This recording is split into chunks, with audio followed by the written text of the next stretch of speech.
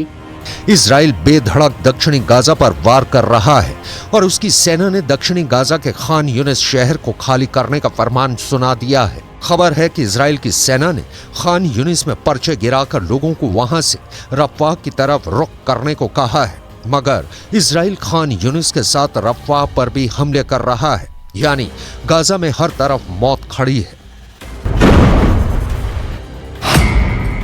और खास तौर पर वहां का खान यूनिस शहर कब्रिस्तान बनने वाला है। खान यूनिस दक्षिणी गाजा का सबसे बड़ा और सबसे अहम शहर है। खान यूनिस शहर इजराइल की हिट लिस्ट में है क्योंकि खान यूनिस शहर को याहिया सिनवार का गढ़ माना जाता है। कहा जा रहा है कि हमास का खूंखार नेता याहिया सिनवार खान यूनिस शहर में ही छिपा बैठा है। इजराइल के प्रधानमंत्री बेन्यामिन नेतन्याहू के तेवर को देखकर रक्षा विशेषज्ञ पहले ही कयास लगा रहे थे कि सीज फायर के बाद जब इजराइल दोबारा जंग शुरू करेगा तो उसके निशाने पर दक्षिणी गाजा ही होगा, क्योंकि इजराइल ने अपने युद्ध की शुरुआत उत्तरी गाजा से की थी और जंग के पहले 50 दिनों में वो हमले पर हमले करके उत्तरी गाजा को बुरी तरह तबाह कर चुका है। हमास के लड़ाके दक्षिणी गाजा में पनाह लिए हुए हैं और इजराइल की मोस्ट वांटेड लिस्ट में टारगेट नंबर 1 याहिया सिनवार के भी दक्षिणी गाजा के खान यूनिस शहर में होने की खबर है। ऐसे में माना जा रहा है कि इस बार जब इजराइल ने हमले शुरू किए हैं तो याहिया सिनवार की उल्टी गिनती शुरू हो चुकी है। इजराइल याहिया सिनवार को चलता फिरता मुर्दा बताता है, मगर अब उसका प्लान सिनवार को सीधे कब्र में पहुंचाने का है।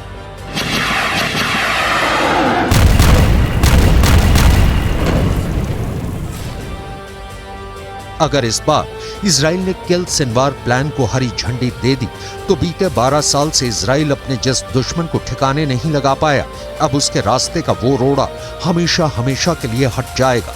हालांकि इजराइल की मीडिया की खबर कहती है कि सिनवार को जिंदा रखने वाले खुद नेतन्याहू ही हैं।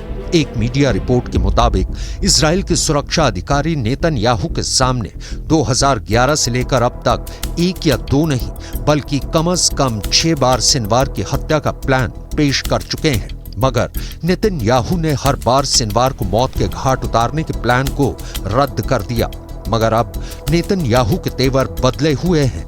इजराइल आरोप लगा रहा है कि अपनी मौत को न्योता देने वाला हमास खुद है, क्योंकि ताजा जंग की शुरुआत हमास की तरफ से ही हुई।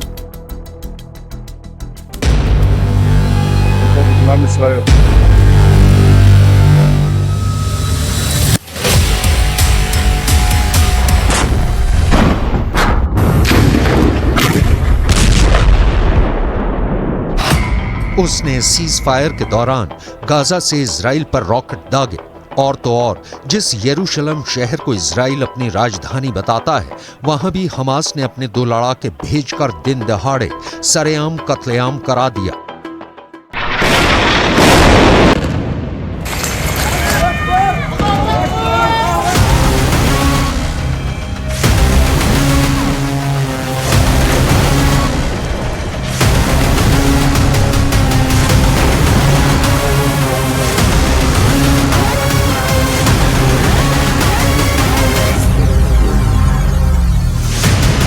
इसलिए गाजा पर हमला शुरू करते ही नेतन्याहू ने फिर दोहराया है कि अब इजराइल गाजा से तभी निकलेगा जब हमास का वजूद मिट्टी में मिल जाएगा।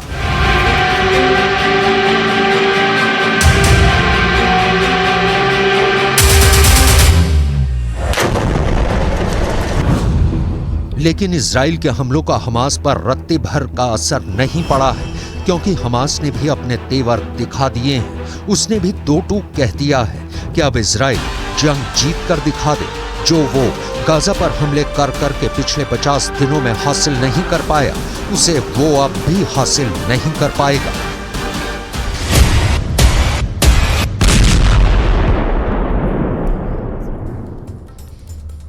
देखिए, इजराइल की महाजंग के से दूसरे चरण से हमास के नेता थर-थर कांप रहे हैं, क्योंकि इजराइल ने अपनी खुफिया एजेंसी मोसाद को उस शख्स के मर्डर का ऑर्डर दे दिया जो हमास का सिर है। यह ऑर्डर है हमास के चीफ इस्माइल हनिया को मौत के घाट उतारने का।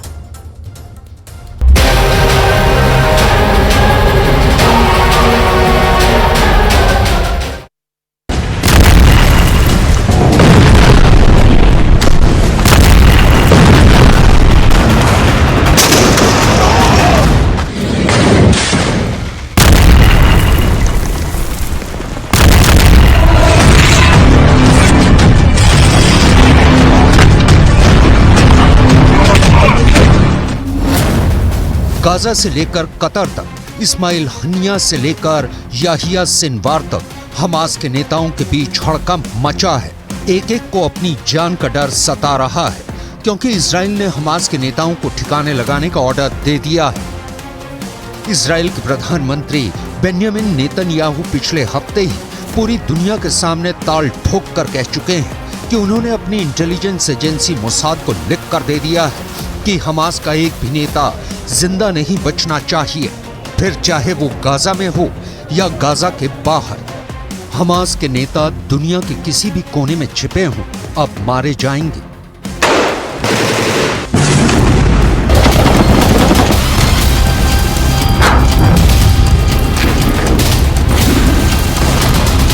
אנחנו עושים כל מאמץ להחזיר את חטופינו ובסופו של דבר נחזיר את כולם.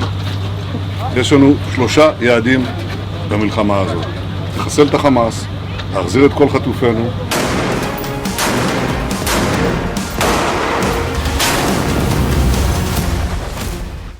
ऊपर से इस बीच मोसाद के हेड कतर पहुंच गए।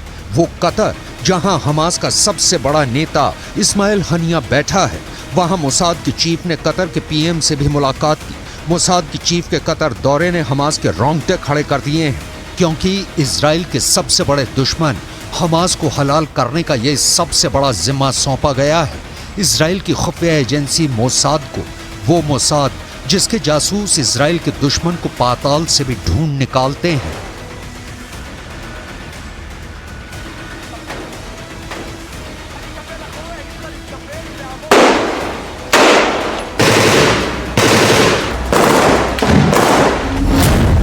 यानी अब इजराइल सीधा हमास के सर, उसके दिमाग पर गोली चलाने की तैयारी कर चुका है, और इजराइल की पहली गोली चलेगी इस्माइल हानिया पर, क्योंकि हमास का दूसरा नाम ही इस्माइल हनिया है। शुरुआत से हमास से जुड़ा हनिया 2017 से हमास का हेड है। आज अगर हमास इजराइल की आंख में आंख डालकर उससे बात कर रहा है तो उसकी वजह हनिया है। हमास की जंग की लड़ने की इस ताकत के पीछे हानिया का बहुत बड़ा हाथ है। हानिया सुन्नी मुसलमान है, मगर इस बात को भुलाकर उसने शिया ईरान से करीबियां बढ़ाकर हमास को हथियार से लेकर ट्रेनिंग और फंड, वो सब कुछ दिलवाया, जिसकी बदौलत हमास 7 अक्टूबर जैसा इजराइल पर अब तक का सबसे बड़ा हमला कर पाया।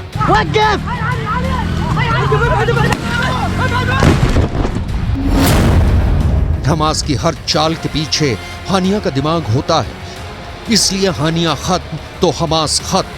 तो क्या हानिया को मार डालेगी मोसाद? इजराइल युद्ध के पहले दिन से ही कह रहा है कि गाजा की ये लड़ाई तब तक नहीं रुकेगी जब तक हमास हलाल नहीं हो जाता, और हमास तभी खत्म होगा जब उसे चलाने वाले इस्माइल हनिया जैसे नेता मिट्टी में मिलेंगे।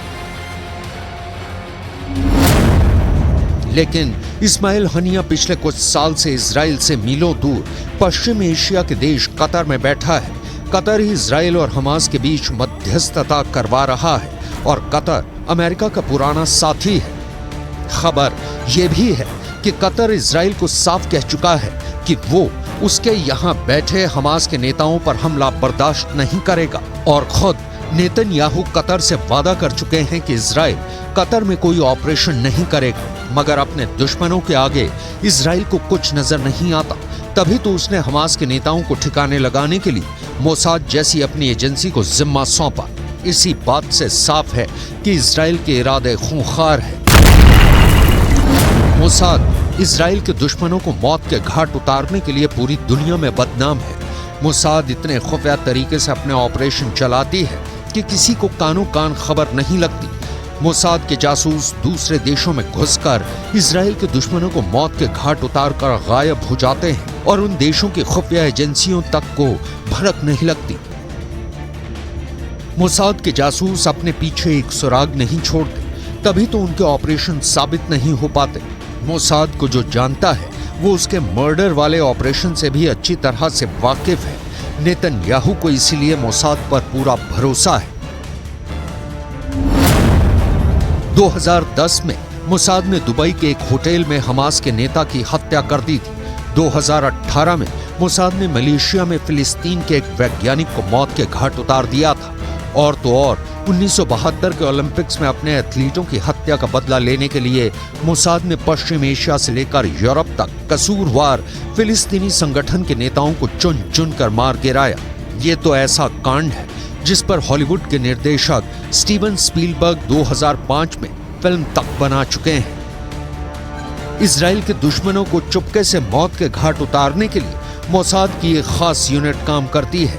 उसके जासूसों को हथियार से भी जान लेना सिखाया जाता है और हथियारों के बिना भी उन्हें बिजली की रफ्तार से इतनी तेज कार और मोटरसाइकिल चलाने की ट्रेनिंग दी जाती है कि अपने काम को अंजाम देने के बाद वो छू मंतर हो जाते हैं। बात सुनने में किसी एक्शन हॉलीवुड फिल्म की कहानी लगती है, लेकिन मोसाद के काम करने का स्टाइल किसी फिल्म से कम नहीं। –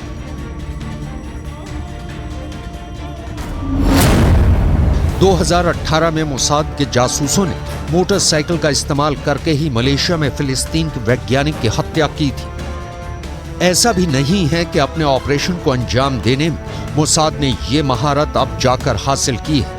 मोसाद शुरुआत से ही बड़े बड़े खुफिया हत्याकांड करता रहा है।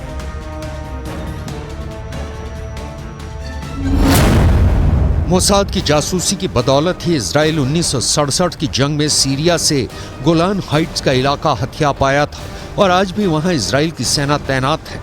तब मोसाद ने एली कोहेन नाम के अपने जासूस को सीरिया भेजा था। उस जासूस ने सीरिया की सत्ता में बैठे बड़े बड़े नेताओं से सीरिया की सेना के ऐसे राज उगलवाए कि सीरिया को गोलान हाइट्स गंवाना पड़ा था। इस बार नेतन्याहू का सामना उनके पुराने दुश्मन से है। वो इस्माइल हनिया की रग रग से वाकिफ है, लेकिन हनिया भी जानता है कि मोसाद उसके पीछे है और उसकी एक गलती उसको हमेशा के लिए मौत की नींद सुला देगी।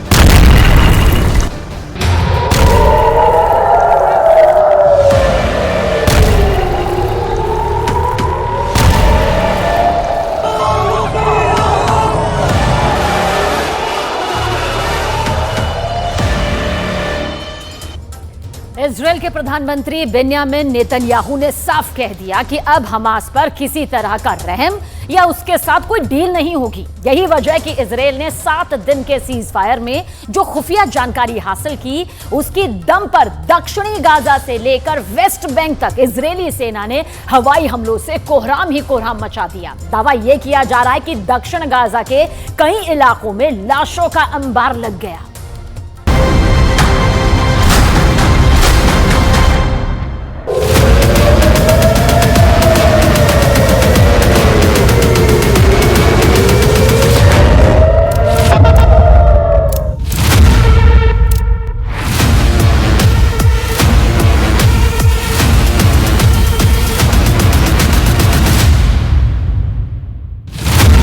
वेस्ट बैंक से गाजा तक 267 हवाई हमले। क्या हमास से लड़ते लड़ते इजरायली सेना और नेतन्याहू सरकार हाँफने लगी है? आखिर ऐसी क्या वजह है कि सीज फायर खत्म होते ही इजरायली सेना को वेस्ट बैंक से लेकर उत्तरी गाजा तक 267 हवाई हमले करने पड़े हैं? दावा तो यहाँ तक किया गया है कि उत्तरी गाजा, दक्षिणी गाजा और वेस्ट बैंक में इजरायली सेना उन इलाकों पर ताबड़तोड़ हमले कर रही है जिनकी पहचान 7 दिन के सीज फायर के दौरान की गई थी। कुछ दावों के मुताबिक इजराइल ने दूसरे चरण के युद्ध में शुरू के पहले 3 घंटे में 34 से ज्यादा फिलिस्तीनियों को मार डाला है, जिनमें बच्चे और महिलाएं भी शामिल हैं। इजराइल के भीषण हमलों के बीच एक सवाल फिर उठ रहा है कि क्या हमास ने सीज फायर की आड़ में इजराइल को बुरी तरह से फंसा दिया है? गाजा युद्ध को 50 से ज्यादा दिन हो चुके हैं, लेकिन अभी भी हमास जिंदा है। अभी भी हमास इजराइल में घुसकर हमला कर रहा है। यरूशलेम में हमास के लड़ाकों ने बीच सड़क पर 7 अक्टूबर जैसा मौत का तांडव मचाया और नेतन्याहू और उनकी खूंखार फौज को याद दिलाया है कि हमास को सुरंग वाला लड़ाका समझना इजरायली सेना की सबसे बड़ी भूल है। हमास सिर्फ सुरंग से ही नहीं बल्कि सड़क से सीधे इजराइल में घुसकर हमला कर सकता है और हमास ने यही यरूशलेम में कर दिखाया है। हमास इजराइल को जंग में थका रहा है और यही उसकी युद्ध नीति है।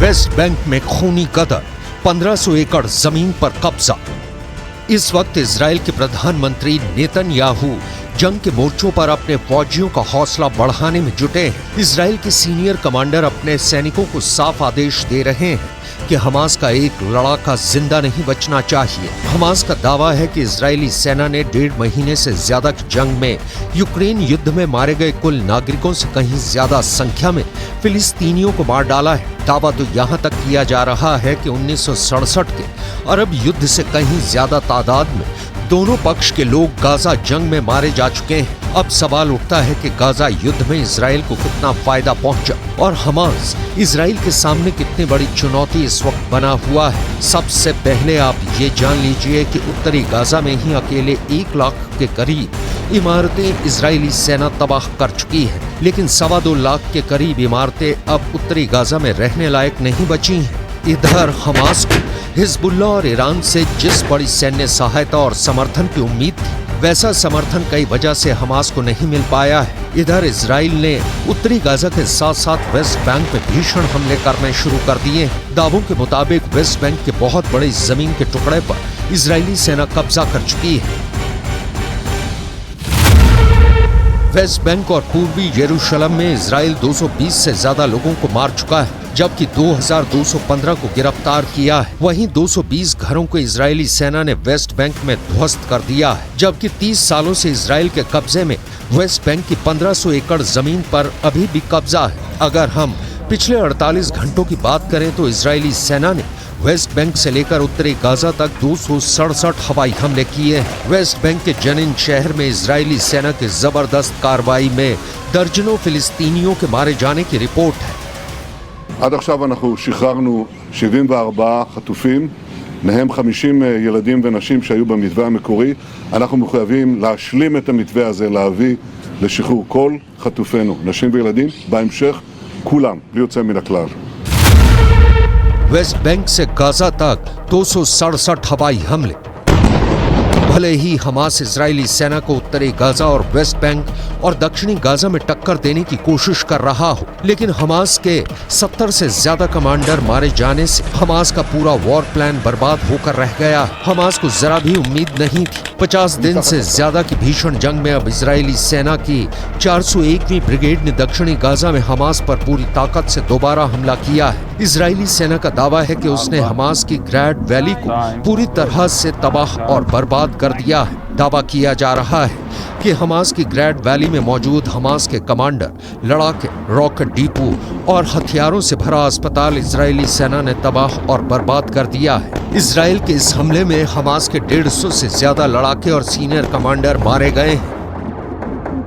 יש בחוץ דיבורי הבל, כאילו אחרי ההפוגה להשבת חטופינו, אנחנו נפסיק את המלחמה. אז אני מבקש להבהיר, אנחנו במלחמה, ונמשיך במלחמה. 67% हारा हमास, फिलिस्तीनियों ने लगाई मोहर। वैसे तो कतर, मिस्र और अमेरिका की मध्यस्थता से सीज फायर बंधकों के लिए संजीवनी साबित हुआ है, लेकिन हमास और उसका समर्थन करने वाले ईरान और हिजबुल्लाह के मुंह पर गाजा में हुए एक सर्वे ने जोरदार तमाचा मारा है। जरा देखिए, इजराइल पर हमले से ठीक पहले गाजा में हमास के खिलाफ फिलिस्तीनियों में कितना जबरदस्त गुस्सा था। फिलिस्तीनियों ने इस सर्वे में हमास के कमांडर्स और टॉप लीडरशिप के धज्जियां उड़ाई थी। एक अमेरिकी फिलिस्तीनी शोधकर्ता द्वारा बनाई गई एक रिपोर्ट में दावा किया गया है 7 अक्टूबर को इजराइल पर हमास के हमले से पहले गाजा के निवासी हमास को अपना दुश्मन मानते थे। Princeton school of public and international affairs के डीन अमनी जमाल का दावा, हमने अपने सर्वेक्षण में पाया है कि गाजा में 67% फिलिस्तीनियों को हमलों से ठीक पहले हमास पर बहुत कम या कोई भरोसा नहीं था। इस सर्वे के आधार पर तैयार रिपोर्ट में दावा किया गया है कि पूरा गाजा हमास का समर्थन करता है। ये कहना गलत होगा। हमास के खूनी हमलों के लिए गाजा के लोगों को जवाबदेह नहीं ठहराया जा सकता है। दावा किया गया है कि कुछ अरब देशों के कहने पर अरब बैरोमीटर के जरिए इस सर्वे को किया गया है। हमास और गाजा के निवासियों पर किए गए इस सर्वे को सितंबर 2023 के अंत से 6 अक्टूबर 2023 तक गाजा में किया गया था, जहां 399 लोगों से राय ली गई थी, जबकि वेस्ट बैंक में 790 लोगों पर सर्वे किया गया था और इस सर्वे को जर्नल फॉरेन अफेयर्स में प्रकाशित किया गया था।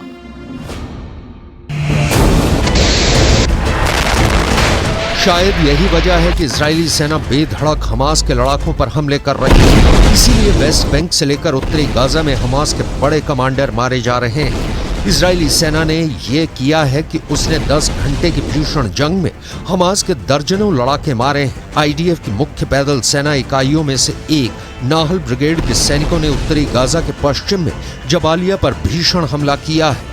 जबालिया में आउटपोस्ट 17 पर आईडीएफ ने हमास लड़ाकों को मारकर कब्जा कर लिया है। आईडीएफ ने खुलासा किया है कि हमास के लड़ाके जमीन के ऊपर भूमिगत मार्ग से हमले कर रहे हैं।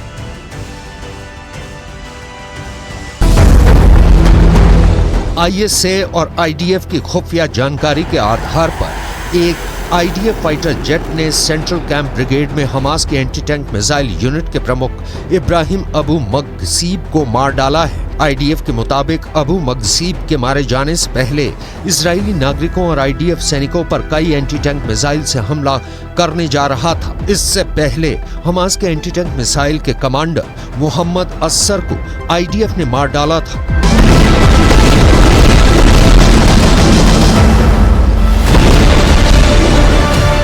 कुल मिलाकर इजराइल हमास के लड़ाकों को बुरी तरह से इसलिए भी मार रहा है ताकि आने वाले दिनों में गाजा और वेस्ट बैंक में हमास का पूरी तरह से सफाया किया जा सके। अब देखना होगा इजराइल अपने व्यापक हमले कितने बड़े पैमाने पर अगले 48 घंटे में करता है।